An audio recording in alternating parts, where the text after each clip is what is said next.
Hey, this is another snowstorm.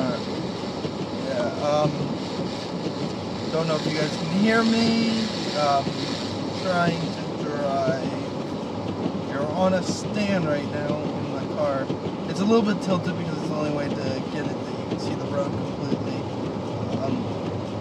As you can tell, I'm behind a big black van, and that's what I'm using basically to see right now.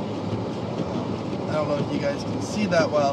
Mostly what you see is lights from other cars and white.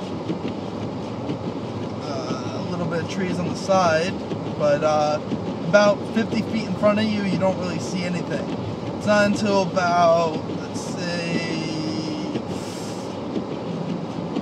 30 feet in front of you that you start to see power lines and stuff like that. You can make them out slightly, but let's see.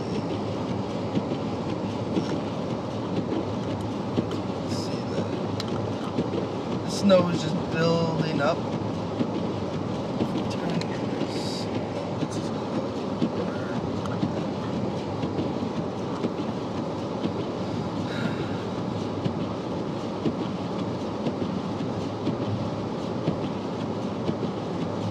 Don't know if you can even see the truck, like 4 cars up next to this. Black car, white van, and then a dump truck it looks like, or a snow truck. Can't tell. But yeah, this is finally another snowstorm. I've been driving for 5 years now, 6 years, and this is the second major snowstorm I've actually seen on the island. I remember when I was little, always having snowstorms. So this is actually terrifying to drive in. Not terrifying, scary to drive in a little bit, but epically fun. Just because I've missed this shit. Okay. Talk to you guys later.